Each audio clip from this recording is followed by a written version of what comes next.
Hello दोस्तों, एके info के YouTube channel smart TV ज्ञान पर आपका स्वागत है। आज हम आपको पावर सप्लाई के बारे में बताने जा रहे हैं।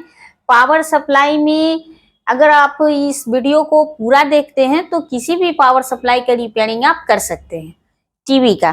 तो आइए देखते हैं। सबसे पहले ये एसएम ट्रांसफार्मर है।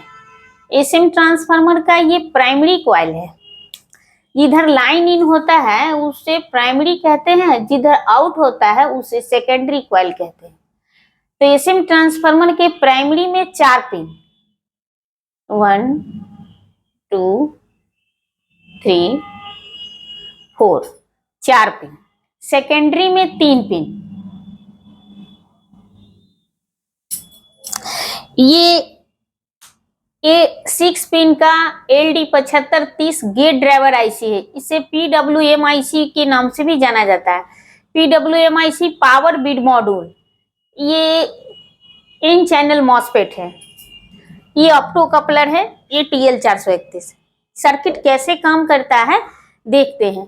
सबसे पहले कैपेसिटर से प्लस 300 वोल्ट डीसी और माइनस 300 वोल्ट डीसी यहाँ ये जनरेट होता है, बनाया जाता है।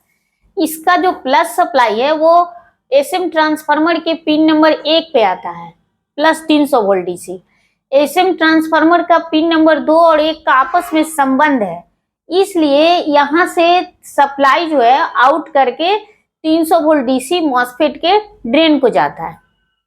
ड्रेन में जाने के बाद इसके सोर्स को वर्क करने के लिए ये जो माइनस वोल्टेज है वो ट्रैक के माध्यम से एसएम ट्रांसफार्मर के पिन नंबर 3 में आता है। यहाँ से एक रजिस्टर लगाते हैं 0.33 ओम का। ये माइनस वोल्टेज लेकर मॉसफेट के सोर्स को देता है। प्लस माइनस मिलने के कारण मॉसफेट ऑन होगा। प्लस माइनस मिलेगा तो मॉसफेट ऑन होगा नहीं। उसको जब तक सिग्नल नहीं मिलेगा कहाँ से? हाँ, जब तक इसके गेट को सिग्नल फ्रिक्वेंसी नहीं देंगे तब तक मॉसफेट ऑन नहीं होगा। तो गेट को सिग्नल फ्रीक्वेंसी देने के लिए ही एक आईसी लगा हुआ है जिसका नाम है gate driver IC. Gate driver IC का मतलब वैसा आईसी जो गेट को ड्राइव करता है, उसे गेट ड्राइवर आईसी कहते हैं। इस आईसी को ऑन करना होगा। इसे ऑन करने के लिए इसका पिन नंबर 1 जो है वो माइनस 300 वोल्ट सप्लाई से जुड़ा रहता है। ये देखिए, ये माइनस है ना, ये ट्रैक के माध्यम से यहाँ 300 वोल्ट सप्लाई मिल जाएगा। लेकिन माइनस से ये ऑन नहीं होगा, इसको प्लस भी चाहिए। तो प्लस इसके पिन नंबर 5 को दिया जाता है। 5 पर प्लस देने के लिए ये यहाँ से स्टार्टिंग वोल्टेज देंगे। किसी किसी बोर्ड में डीसी 300 वोल्ट से वोल्टेज दिया जाता है, किसी किसी में एसी 220 वोल्ट से दिया जाता है। तो अगर 6 पिन का आईसी है तो वहां पे 220 वोल्ट सप्लाई लाइन से एक HBR रजिस्टर लगेगा। यहाँ से स्टार्टिंग वोल्टेज दिया जाता है। ये कुछ क्षण के लिए होता है। ये वोल्टेज निकलकर पहुंचता है पिन नंबर 5 पर। पॉजिटिव और निगेटिव मिलने के कारण ये आईसी स्टार्ट हो जाता है। जैसे ही आईसी स्टार्ट होता है कि अपना पिन नंबर 6 से एक सिग्नल निकालता है। इस सिग्नल का नाम है इनेबल सिग्नल।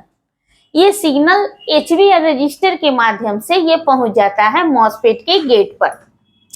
अब मॉसफेट को पहले से ड्रेन पे प्लस 300 वोल्ट मिल रहा था, सोर्स को माइनस 300 वोल्ट मिल रहा था।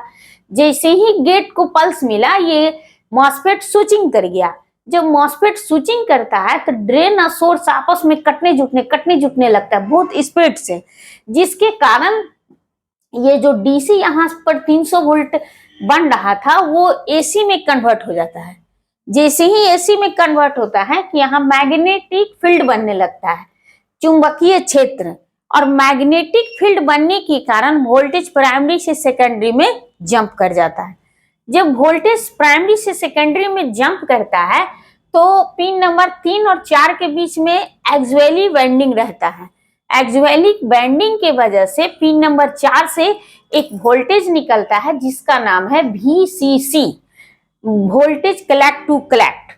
यहाँ से निकलता है, ये वोल्ट होता है 12 वोल्ट से 18 वोल्ट तक जो एसी होता है।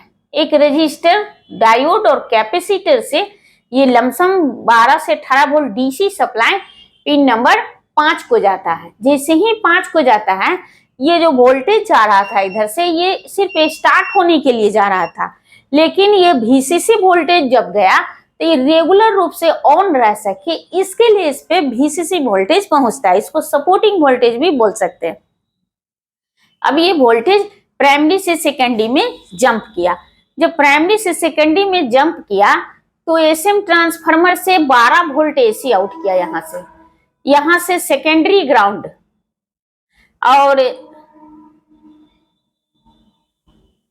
से 5 वोल्ट AC आउट किया। देखिए ये नॉर्मल टीवी यानी चाइनीज टीवी का पावर सप्लाई है, इसलिए यहाँ से 12 और 5 आउट किया।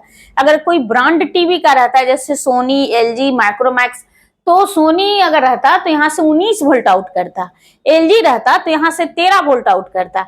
जैसे कि जो सप्लाई ट्रांसफार्मर जितना का रहेगा उतना ही वोल्टेज ये आउट करेगा। AC है तो AC को यहाँ डायोड, शॉटकी डायोड है, शॉटकी डायोड के द्वारा DC बनाकर कैपेसिटर द्वारा फिल्टर करके कॉइल के माध्यम से ये 12 वोल्ट सप्लाई मदरबोर्ड को गया। अब देखिए यहाँ से 5 वोल्ट सप्लाई शॉटकी डायोड द्वारा DC बनाकर यहाँ से 5 वोल्ट सप्लाई मदरबोर्ड को गया। ये जो 12-5 वोल्ट आउट किया, ये 12-5 वोल्ट सप्लाई मदरबोर्ड पर गया। जब मदरबोर्ड पे जैसे ही ये पावर सप्लाई जाता है तो मदरबोर्ड के अंदर बहुत सारा सेक्शन लगा हुआ है, ऑडियो सेक्शन है, LVDS है, सब सेक्शन को लोड बढ़ता है। तो बढ़ा हुआ लोड जो है वहां से एक सिग्नल निकलता है CPU से, वो लोएस्ट वोल्टेज पे आगे गिरता है। लोएस्ट वोल्टेज इसमें से 12-5 में से 5 है, इसलिए 5 पर एक सिग्नल गिरता है। ये सिग्नल एक HMI रजिस्टर के माध्यम से ये पहुंचता है TL431 के पिन R पिन पे। R का मतलब रिफ्लेजेंस होता है, ये R पिन पे पहुंचता है। इसका एनोड पिन जो है वो सेकेंडरी ग्राउंड होता है और कैथोड से ये सिग्नल निकलकर ऑप्टो कपलर के पिन नंबर 2 पे जाता है, जो कैथोड होता है।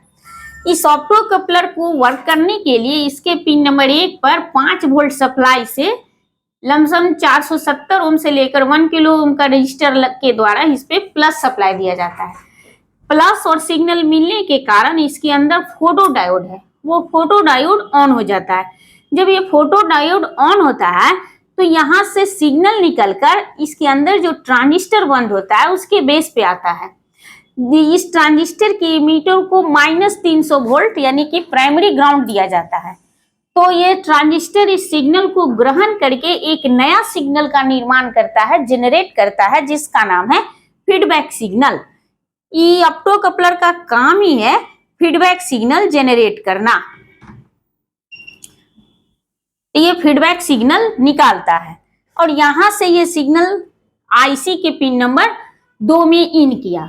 ये सिग्नल IC को इंफॉर्मेशन देता है कि हमारा लोड बढ़ा हुआ है मदरबोर्ड का। तो ये IC क्या करता है, जो पिन नंबर 6 से सिग्नल निकाल रहा था इसके गेन को हाई कर देता है। जब यहाँ पे हाई गेन होगा तो ये मॉसफेट के गेट पर हाई स्विचिंग होने लगेगा। जब हाई स्विचिंग होगा तो यहाँ पे एम्पियर बढ़ेगा, एम्पियर बढ़ेगा तो यहाँ लोड उठा लेगा। इस टाइप से हमारा पावर सप्लाई फुल्ली वर्क करता है। इस टाइप की जानकारी के लिए हमारे दिए गए नंबर पे कॉल कर सकते हैं, इंस्टीट्यूट पे विजिट कर सकते हैं। अगर आप डेमो क्लास करना चाहते हैं तो आकर मिल सकते हैं।